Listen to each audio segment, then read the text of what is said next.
انت مين عشان اسمع كلامك؟ طب هي بسمع كلام عشان مرتي، انت هسمع كلامك بصفتك ايه؟ انت بتسمع كلامها عشان بتخاف منها. لا ما اسمحلكش، مش انا اللي اخاف، مش انا يا بابا اللي كده. والله العظيم بتخاف منها، والبلد كلها عارفه، البلد كلها عارفه ان سعيد بيخاف من مرته. ايه ده؟ حاجه تقرف، حاجه يابا، مش قاعد تاني هنا في ام البيت انا كل واحد يخش ارمي زباله انت وطالع. انا عارفك انت مش عايز حاجه من الشارع عشان اروح ارمي زباله ده كيس صغير مخلينا ما يكبر يا شيخه. ايه دي الغرف ده تكنيله بشكلك سعيد كده بزاق فيه. لا لازم اشد على الناس في البيت انا، ما كانش يشد عليهم انا ومامي هيشد عليهم. قلت لها اجي الاقي الاكل جاهز وكل حاجه جاهزه في البيت. لا انت شكلك رايح ترمي الزباله. حتى انت عرفت لما مرتك بتحكم عليك ترمي الزباله على طول. عادي يا عم، الناس كلها حريمه بتحكم عليها، يعني جت علي انا؟ ما انت رايح وين كيف؟ انا مرتي مسخرانه راح اجيب كيلو سكر وياي. يعني الحال من بعضه. طب اطلع يا مدلدل. حاجه وابا يا راجل، استغفر الله العظيم يا رب، كل يوم ودي زباله اجيب زباله. طب تصدق النهارده ما رميها، حرميها هنا يلا.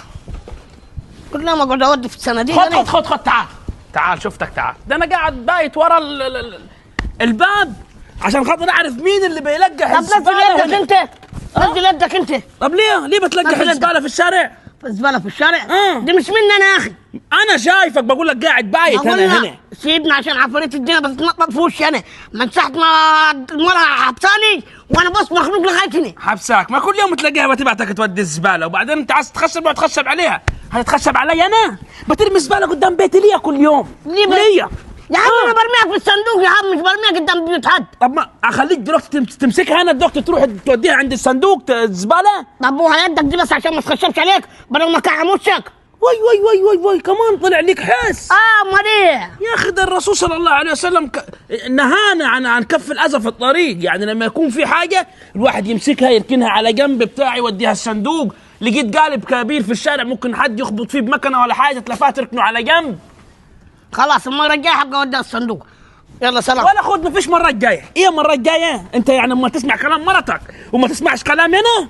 وانت مين عشان اسمع كلامك؟ طب هي بسمع كلام عشان مرتي، انت هسمع كلامك بصفتك ايه؟ انت بتسمع كلامها عشان بتخاف منها. لا ما اسمحلكش، مش انا اللي اخاف، مش انا يا بابا اللي كده.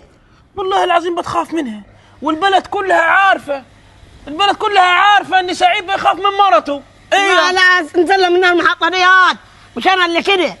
بلا مش انت، خد البتاعه دي وارميها وبطل العماير الماسكه بتاعتك دي.